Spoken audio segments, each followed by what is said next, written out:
when your energy is limited, either through aging or illness,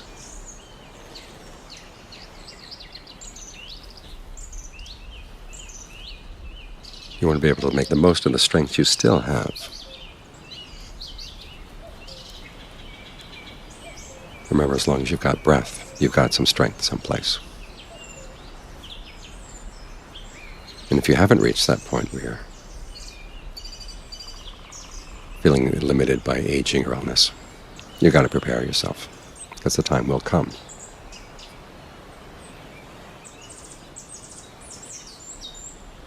So there are two things to keep in mind. One is you want to keep your priorities straight.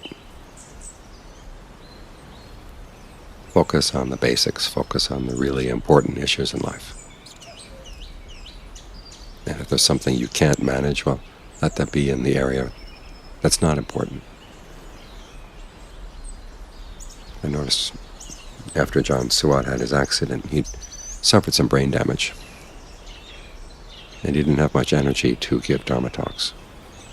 And so when he did give a Dhamma Talk, it would always be on the topic of the triple refuge, the Buddha, the Dhamma, and the Sangha. This is the basic teaching.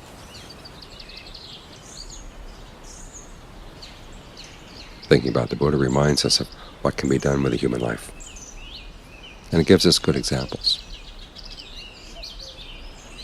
I was talking with someone yesterday who was explaining why she wanted to go to Ajahn Mahabuddha's funeral. And she said it was his example of always being willing to fight that kept her going in the difficult parts of her practice. And so it's good that we have these examples, people who kept up the good fight, put forth the effort to do something really good with their lives, to remind us that that's where the value of human life lies.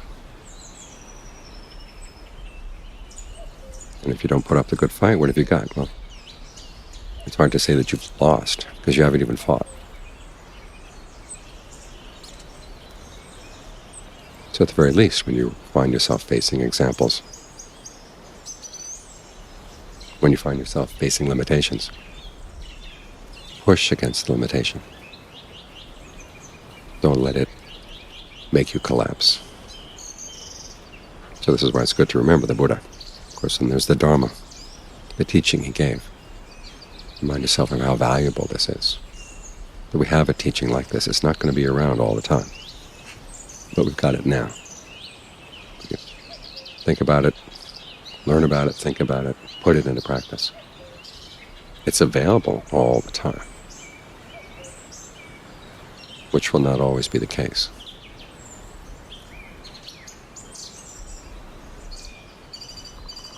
And here again, it's good to remember what the basics are. Generosity, virtue, meditation, or virtue, concentration, and discernment. Keep focusing on the basics, even though they may seem awfully simple. Virtue, just rules to hold by. You may not feel we're very creative in holding to the rules, or that we're expressing ourselves. But then again, there are parts of life where self-expression and creativity are not the things that you need to bring. You need to bring a willingness to train.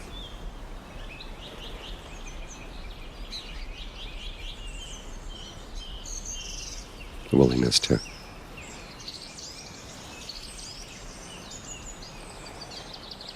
cut off some old patterns of behavior that you may have liked. And to see what happens when you try to be as harmless as possible. Same with concentration. You're trying to focus just on one thing, the breath. How many thousands and thousands of people have been focusing on the breath? Millions of people have been focusing on the breath over the past centuries. And you're willing to follow their example. This is where contemplation of the Sangha comes in as well.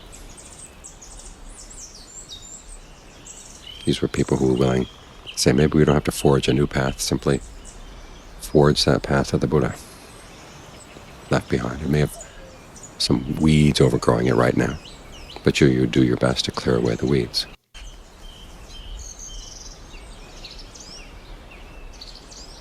try this ancient path. The Buddha himself said it was an ancient path that he had discovered.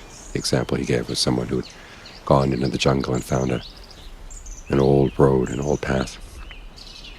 So now way overgrown. He was able to slash his way through and found this beautiful city, again in ruins. It was obviously had been prosperous at one time. So that's what the Buddha did. He had refound or rediscovered a path that was already there. So it may not be all that creative, may not give you that much opportunity to put a new stamp on the world someplace. But the fact that it's been followed, and followed to such good effect by many, many people, should give you a clue that's something that's worth tailoring your activity to, rather than you're trying to tailor it to your preferences. So try to keep the basics in mind.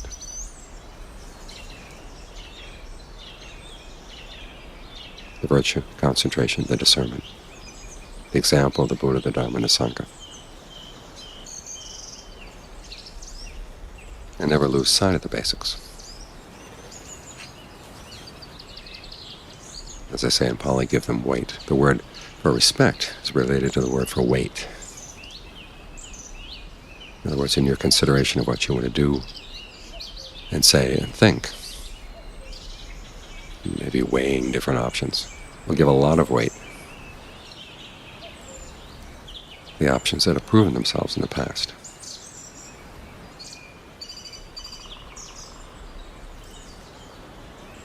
And many times they're very simple things. This practice we have of chanting every night, this goes way, way back.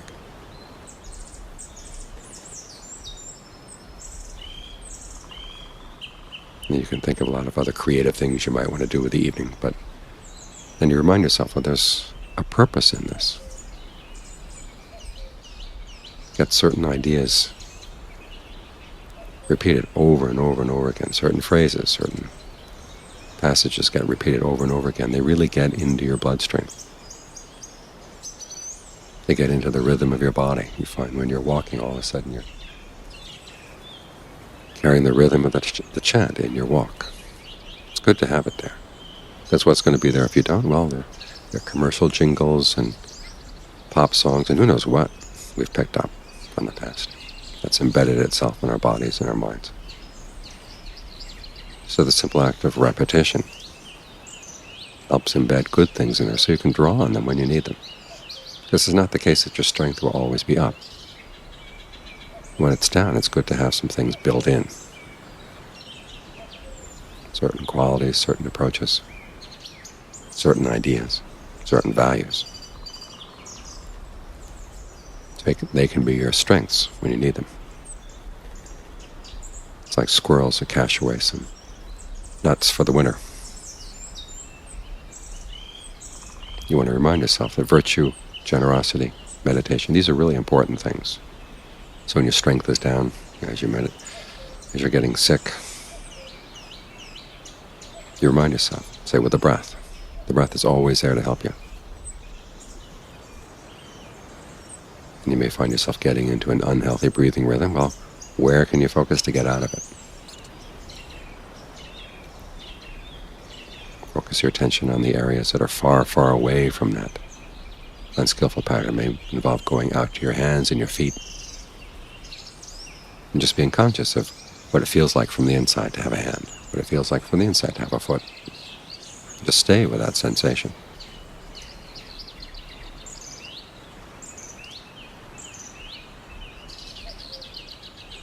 Learn where your strengths are and keep your priorities as clear as possible.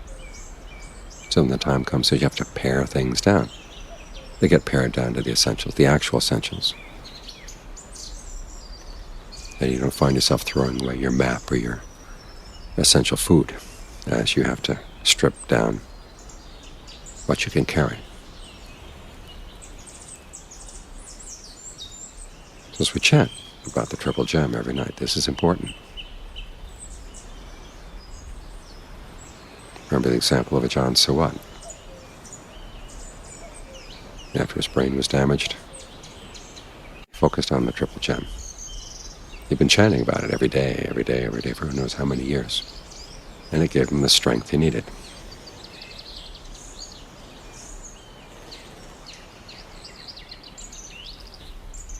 And work on these really basic skills in the meditation, how to stay with your breath, where to focus in the body, the different places you can focus. Well, you've got the strength, explore all the possibilities of the breath.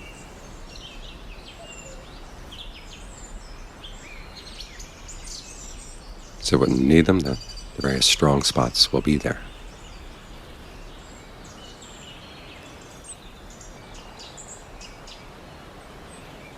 And as some of your physical abilities get impaired, remember there are other places where you still have the ability. Make the most of that.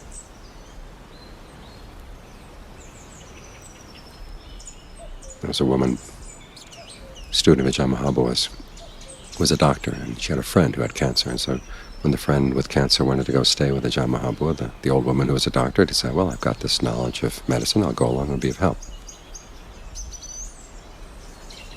Ajahn Mahabua gave talks almost every night while the two women were there. And then after they left, the doctor discovered that the other woman had been taping all the talks and give them titles. And so she decided that she wanted to do something in commemoration of a friend who died a couple months after the visit. And so she transcribed the talks. She realized that her vision was failing her, but she still had enough vision left so that she could listen to the tapes and type. So that's what she did. She had made the most of the ability she had. And as a result, we had two very important Dharma books now. So it shows what can be done, even when your strengths are impaired, even when there's illness moving in, when aging is moving in. Think of the areas where you still have strengths, where you still have abilities. Make the most of them.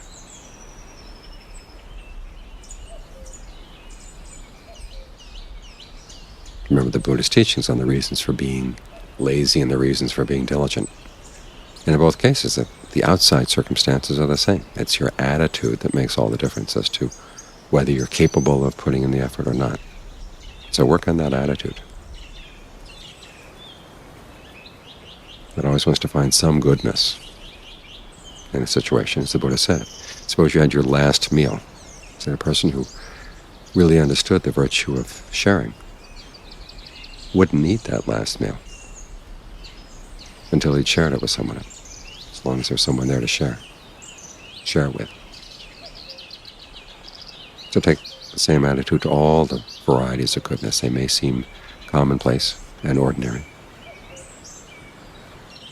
but the commonplace and ordinary things are often the most important. So give them weight. Give them respect, because they're valuable. Those are the three different meanings of the word garu in Pali. You give respect, something is heavy, weighty, and it's valuable. So try to see all the basics in that light.